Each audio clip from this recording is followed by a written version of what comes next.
ఆలు బజ్జీ ఎలా ప్రిపేర్ చేసుకోవాలో చూడాలంటే స్కిప్ చేయకుండా ఫుల్ వీడియో చూడండి. ఫస్ట్ పొటాటోస్ తీసుకొని ఇలా నైఫ్‌తో కట్ చేసుకోవాలి.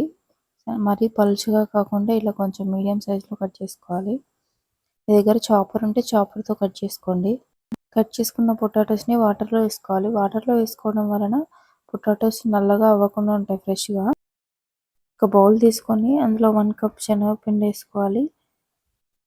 1 టేబుల్ స్పూన్ రైస్ ఫ్లోర్ వేసుకోవాలి. రైస్ ఫ్లోర్ వేసుకోవడం వలన బజ్జీ అనేది క్రిస్పీగా వస్తుంది. హాఫ్ స్పూన్ కారము, టేస్ట్‌కి తగ్గంత సాల్ట్ వేసుకోండి. కొంచెం వామ, కొంచెం అల్లం వెల్లుల్లి పేస్ట్ వేసుకొని మిక్స్ చేసుకోవాలి. అన్నీ మిక్స్ అయ్యేంత వరకు కలుపుకొని కొంచెం కొంచెం వాటర్ యాడ్ చేసుకుంటూ కలుపుకోవాలి పిండిని. పిండిని మరీ తిక్కుగా కాకుండా మరీ పలుచగా కాకుండా ఇలా కలుపుకోవాలి.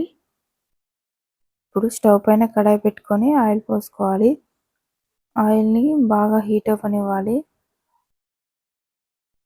ఆయిల్ హీట్ అయిందో లేదో చెక్ చేసుకోవడానికి కొంచెం పిండి తీసుకొని ఆయిల్‌లో వేయాలి. ఆయిల్‌లో వేసినప్పుడు ఇలా మంచిగా పొంగితే ఆ పిండి బాగా హీట్ అయినట్టు ఆయిల్. ఇప్పుడు కట్ చేసి పెట్టుకున్న పొటాటోస్ తీసుకొని ఇలా పిండిలో డిప్ చేసుకుంటూ ఆయిల్‌లో వేసుకోవాలి ఒకటిగా. అలాగే అన్ని స్లైసెస్‌ని ఇలా పిండిలో డిప్ చేసుకొని ఆయిల్‌లో వేసుకోవాలి. అలాగే అన్ని స్లైసెస్‌ని ఇలా పిండిలో డిప్ చేసుకొని ఆయిల్‌లో వేసేసుకోవాలి. ఆయిల్‌లో వేసుకున్నాక ఇలా గంటతో తిప్పుకుంటూ కాల్చుకోవాలి. ఇలా కాల్చుకోవడం వలన బజ్జీ అనేది మంచిగా ఉడికి క్రిస్పీగా వస్తుంది.